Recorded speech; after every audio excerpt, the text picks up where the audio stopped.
тарыхына кайрыла турган болсок, кол өнөрчүлүк анын ичинен зер буюмдар көзгө урунбай койбойт. Ал эми дал ушул зер буюмдарды байыркы доордун инсандары кадимки асыл таштардан ар кандай кылып жасап келишкен. Эң алгачкы бул буюмдар Азия жергесинде, андан соң Европада, кийинчерээк бүтүндөй дүйнө элине кеңири тарап, бүгүнкү күнгө чейин дал ушул зергерчиликти дагы аздектеп келе жаткан инсандар бар десек жаңылышпайбыз.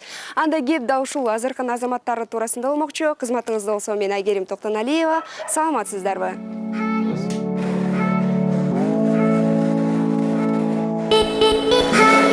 Биринчи стол асасың бу жакта.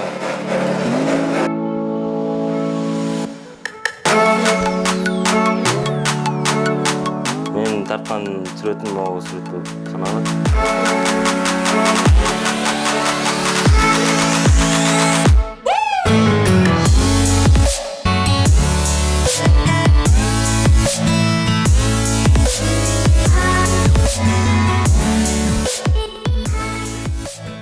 Данияр Анарбек уулу жана Бактияр Анарбек уулу Нарын облусунун Очкон айылынын кулундары. Өлкөнүн эгемендүүлүгү менен кошо 1991-жылы жарык дүйнөгө келген эгиздер бүгүнкү күндө көз жоосун алган зер буюмдарды жасап, эл керегине жарап, өзүнө жана өзгөлөргө пайда алып келип жатышкан чагы. Биздин атабыз өзү дагы сүрөтчү киши болгон. Чиков окуу жайын окуп, 56-жылкы өзү. Эгиздердин бул өнөрүнө атасы Анарбектин сүрөтчүлүк таланты түрткү болгон. Бала чагынан атасы менен биргеликте кагаз бетине ар кыл оймо чимелерди, жаратылыштын ажайып кооз жайларын тартып чоңоюшкан. Өспүрүм курагында бир канча сүрөт таймаштарына да катышып, кезинде байгелүү орундарды да камсыздай алышкан. Дал ошол өнөрдү өркүндөтүү максатында Данияр 2009-жылы Бишкек шаарындагы Сүймөнкул Чокморов атындагы номер 92 кол өнөрчүлүк лицейине тапшырып, ийгиликтүү аяктаган. Эми минтип өзү жашаган үйдүн бир бөлмөсүн чакан устаканага айландырып, кардарлардын талабын аткарып келе жаткан кезде. Ал эми Бактияр Даниярга чоң жардамчы. Келечекте ал да өзү туулган эле жерине устакана ачууну көздөп келет. Эске сала кетчү жагдай, эгиздердин эмгектерине бир гана өлкө жарандар эмес, чет элдиктер да кызыгып, байма-бай буйрутма берип турушат. Биздин чыгармачылык жамаат алардын иш ордуна баш багуу менен биргеле зергерлердин зер буюму алыскы Москва жергесине жөнөтүлүп жаткандыгына күбө болдук. Алло, сиз келип калдыңызбы? Москвага канчада кеткендесиз? Азыр анда эгизимди жөнөтөйүн жээкче Фучкага. Бакчар муну жана Москвага кетчи. Байке уну берип койчу, Москвага ала кетсин. Учурда кардарлар кызыгып, чоң суроо талапка ээ болуп жаткан мына дал ушундай адам аттары жазылган моюнга тагынуучу чынжырчалар.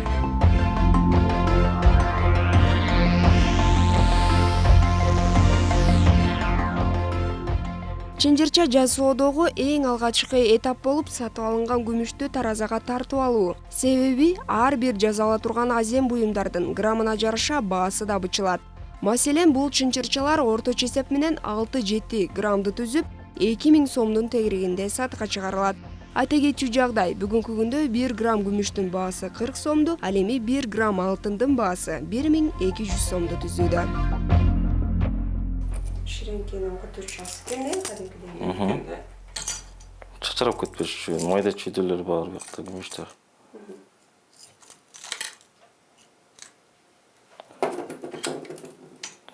Бул жерде 27 грамм, 34 миллиграмм да. Ушуну кайра эртебиз. Күмүштүн салмагын өлчөп алгандан кийин жасала турган адам аттарын колго кооздоп тартып алышат. Сүрөтчүлүктүн пайдасы дал ушул жерде байкалат. Себеби ар бир зер буюм ар кандай кооздукка, оймо чиймеге ээ болот. Андан соң аны алып барып компьютерден кичирейтип чыгартып алышат. Устанын бөлмөсүндө атайын алдын ала чыгарып койгон даяр ысымдар бар болгондуктан биз кийинки этапка өтөбүз. Идиш ушу күмүш эрткенде, ушуну салып эртип, ушуга салып эрткенде бул уже жарылып кетпейт. 1000 градус болсо дагычы, 1000 градус болсо да жарылып кетпей. Ушунун ичинде күмүш суудай эрип, анан излоочуга куябыз.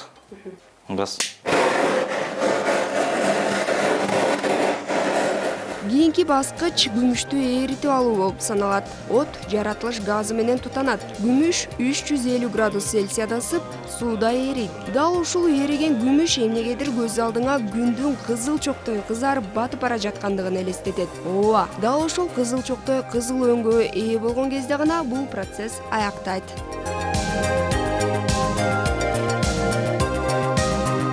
Биринчи ысытып алабыз.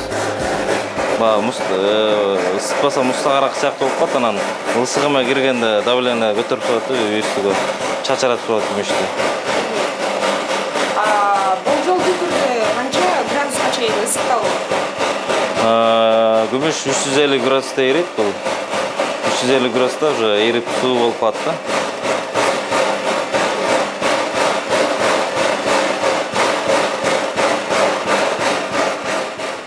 Күмүштү эритип, кытча коюп алгандан соң аны кайра чоюу аракеттери да көрүлөт. Зер буюмдарына керектелүүчү бардык металлдар вальца деп аталган мына бул станокто чоюлат. Бул станокту каалаган бардык уста сатып алса болот. Колдонгондо колдун күчү гана керектелбесе, электр энергиясын же газга туташтыруунун кажети жок. Бардык аракеттер төмөндөгүчө жүргүзүлөт.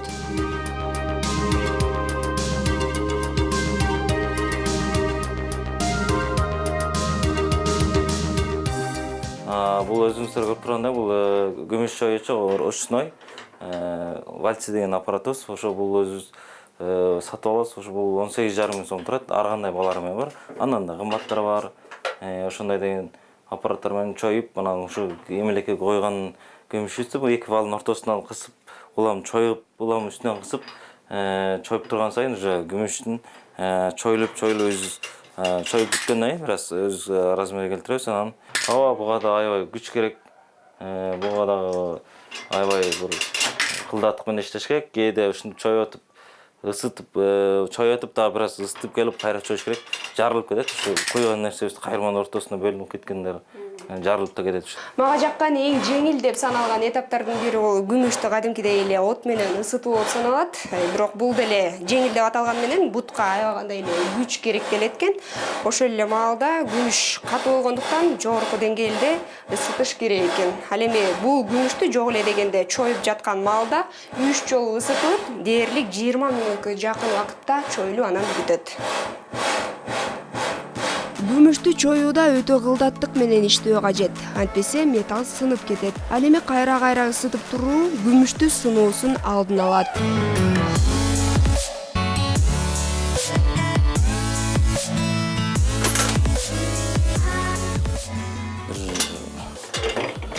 Бир 15-20 мүнөт ошондой баягы ысытып бир аз улам чоюп, улам ысытып туруш керек да. Күмүштүн сынуусу өзүнчө маселе.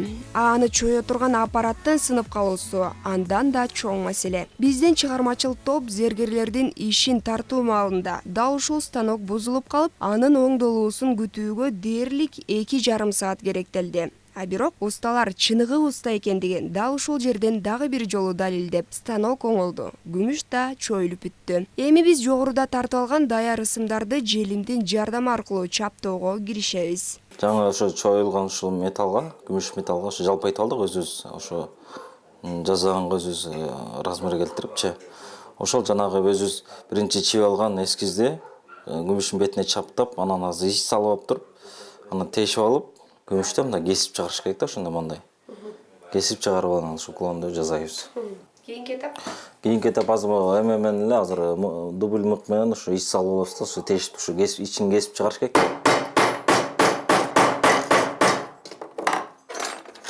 Кагаз чапталып керектүү делген жерлерине мык менен белги коюлган соң, мындай аралардын жардамы аркылуу кесип алуу кажет. Эң кооптуу делген этап да ушул процесс. Себеби ара сынып, көзгө кирип кетүүсү да мүмкүн. Андыктан алгач ирет зергерчиликти баштаган болсоңуз, сөзсүз түрдө бет кап жана көз айнек кийүүңүз кажет. Бул өзү мындай айтып кетсем азыр.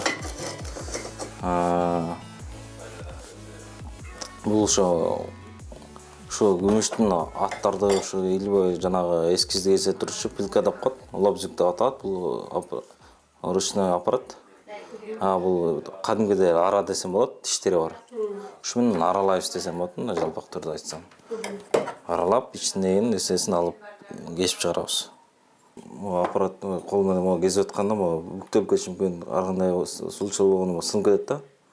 Сынып ыргып кетет. Ошон үчүн баягы көзгө да ыргып кетпесин деп ушу очки менен иштеш керек да.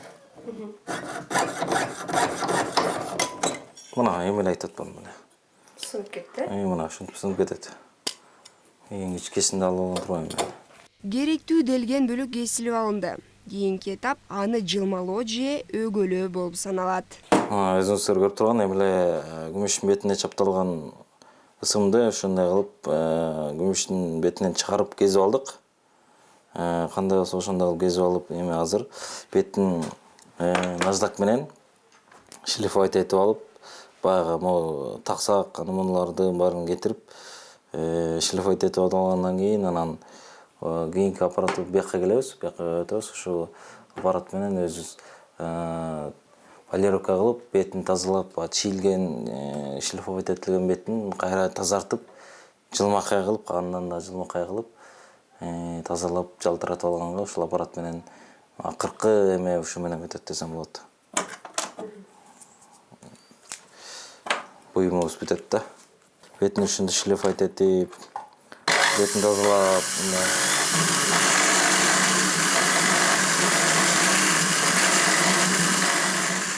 Ашыкча жерлерин кесип алган соң күмүштү атайын аппараттын жардамы аркылуу жалтыратууга киришебиз. Айрым зергерлер бул процесстин ордуна даяр болгон буюмду лимон кислотасына кайнатышат. Бул кадам менен зергерлер күмүштү бир гана жылмалап эмес, агартып да алышат экен.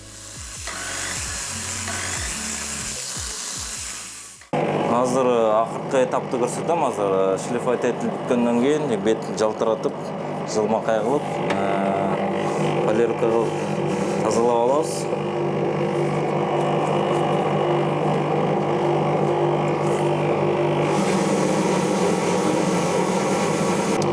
Пастогай деп коет, могу өзүнчө ушул пластилинге окшогон эме, бирок пластилин эмес, бирок пастогай деп коет. Ушул баягы бул мындайча айтканда материалдан катталган эме да, булчу пресстелип. Бул мотор менен айланганда ушуну сүркөгөндө баягы неме болсо да ошону жалтыратканга жардам берет да булчу. Мына ошентип кардардын талабындагы зер буюм толук жасалып бүттү. Бул чакан устаканада мындай кооздуктан күнүнө жок эле дегенде 3-4 даярдалат. Бирок аны жасоодо адамда эң негизгиси сабырдуулук жана майда иштерге чыдамкайлык керектелет.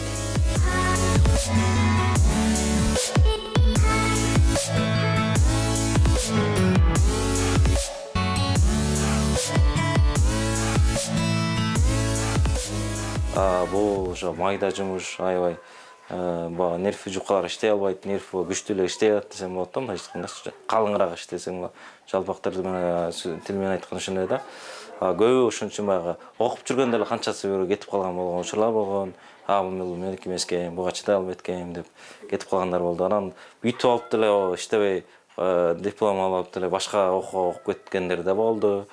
Анан кээ бирөөсү Москвада жүрөт, кээ бирөөсү башка окууда жүрүшөт. Күмүш негизи эле ден соолукка өтө чоң пайда алып келерин буга чейин деле адистер айтып келишкен. Аны жасап жатканда кокустан денеге кирип кетсе да, адам эч кандай зыян тартпайт. Күмүш денеде жүрө берет, ырбатпайт жана жара да кылбайт. Бирок андан учкан чаңдар ден соолукка чоң зыян. Мындан улам зергерлер ар күнү сүт ичип турушат. Бул ошо көзгө дагы абайлаш керек. Бул жерден жанагы бир нерсе эметип кезип атканда, бир нерсе чабып атканда ушундай сынып көзгө чачырап кетиши мүмкүн. Ошондо очки тагынып иштейбиз, маска тагынып иштейбиз кээде. Анан да баягы ден соолукка баягы бензин менен жыт болот, андан мындан баягы сүт менен ичип турган баягы негизи эле сүт организмди тазалап, жакшыртып турган ошо ак эмеспи сүт. Андан ичип турабыз баягы күйүзүп атканда баягы кертип атканда төгүлүп кетиши мүмкүн. Эмелер коопсуздукты караш керек. Ошол жагын ойлонуп өзүң иштеп атканда жакшы иштешиң керек. Ар жакты, бери жакты карапчы. Антпесе колуңду кесип аласың, колуңду бир нерсе кылып алсаң мүмкүн да. Жыл сайын Бишкек шаарындагы Сүймөнкул Чокморов атындагы номер 92 кол өнөрчүлүк лицейинен дал ушундай зергерчиликти жок эле дегенде 40-50 бала окуп бүтөт. А бирок алардын баардыгына жумуш орундуктары таала бербейт. Мындан улам зергерлер өз киндиктерин өздөрү кезип, чакан устакана ачышууда. Эске сала кетчү жагдай. Өкмөттүн зергерчилик тармагын өнүктүрүүнүн 2016-2018 жылдарга карата кабыл алынган алгачкы концепциясы толук кандуу ишке ашпай калган. Ал эми экинчи концепция 2019-2022 жылдарга карата кайра иштеп чыгарылган. Эгер өкмөт тарабынан колдоо болуп, кабыл алынган жаңы жоболор ишке аша турган болсо, жакын арада Данияр жана Бактияр өңдүү бир канча зергерлер өлкө экономикасына олуттуу салымын кошо баштаары айдан ачык деп эмеспи?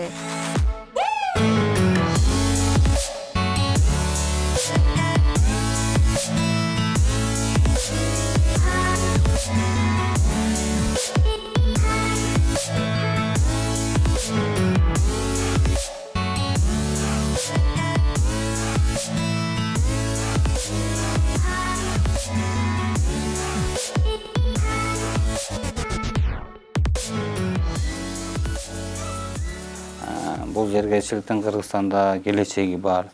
Бул ишти биз өнүктүрүү кетишине, бутуна туруп кетишине чоң мүмкүнчүлүктөр бар. Эмнеге дегенде, бизде алтын, күмүш бар да, жердин алдында Кудай берген байлык бар. Ошону казып алып, анан жазап, анан сатып иштесе болот да. Дүйнөлүк жана эл аралык практиканы алсак, кайсы жерде алтын, күмүш байлыгы болсо, ошол жерде зергерчилик, зергер буюмдарын жасоо, сатуу, сатып алуу, алтынды, күмүштү ушул иштер өнүккөн экен да. Анан биздин Кыргызстанда бул иш өнүгүш керек эле, жакшы эле. Бирок акыркы 28 жылдын ичинде бул зергерчиликке жакшы деле шарттар түзүлбөй келет да. Мына биз ушу 2014 жылдан бери союз үйбөлөр түзүлүп, бир канча зергерлер ишканаларына мүчө болуп келип, биз бул маселелерди көтөрүп жүрөбүз. Бир канча документтерди садык. Майда барат иштердин баары чечилип атат. Бирок эң негизги, эң чоң маселе чечилди. Себеп дегенде бул алтын, күмүш кенен эркин сатылыш керек. Доллар менен евро, рубль, мисалы валюталар кандай сатылып атат, алтын, күмүш Кыргызстанда ошондой эркин сатылыш керек. Ошондо биринчиден болуп эң жакшы шарттар түзүлөт. Андан тышкары салык маселесинде НДС деген бир маселе бар. Ошондо биз уже азыр 5 жылдан бери көтөрүп, азыр уже премьер-министрдин деңгээлинде каралып, мыйзамдардын баары эметип, ошо 5 жылга бошотуу боюнча иш-чаралар каралып атат. Бул эми ишке ашып калса, бул өтө чоң мүмкүнчүлүк түзүлгөн болот. Кыргызстандын зергерлерине жана ошондой эле чет мамлекеттерден да кайсы бир адамдар келип, зергер ишкана ачам десе, мындайча айтканда чоң мүмкүнчүлүктөр болот да. Ооба, зергерчилик, зер буюмдар кыргыз элинин тарыхы десек болот. Илгери ата-бабалар бир гана зер буюмдарды жасатышпастан, бут кийимдерин да алтын, күмүш менен жалатып, сандык, ат жабдыктарын ал тургай камчыдан өйдө шөкөйөттөп келишкен. Энелерибиз белдемчилеринен тарта, өрүлгөн чачынын учуна бекитүүчү чачпактарын да баалуу металлдардан зергерлерге жасатышкан.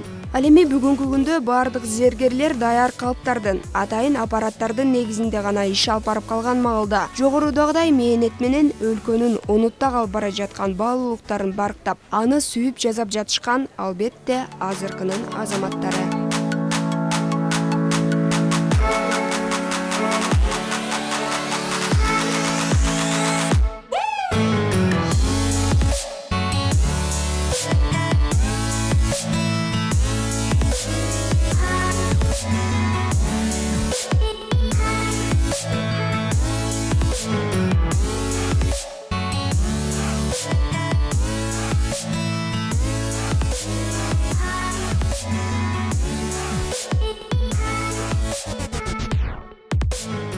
Бүгүнкү күндө Бишкек шаары боюнча дал ушундай зергерчилик менен алектенген 50-гө жакын ишкана бар. Ал эми алардын эмгектери бир гана өлкө ичинде эмес, чет элде дагы жогору бааланып, буйрутма менен атайын жасатышат экен. Албетте, мунун бардыгы тең азыркынын азаматтары жасап жаткан эмгектер болду. Кийинки берүүбүздөн көрүшкөнчө саламатта туруңуздар.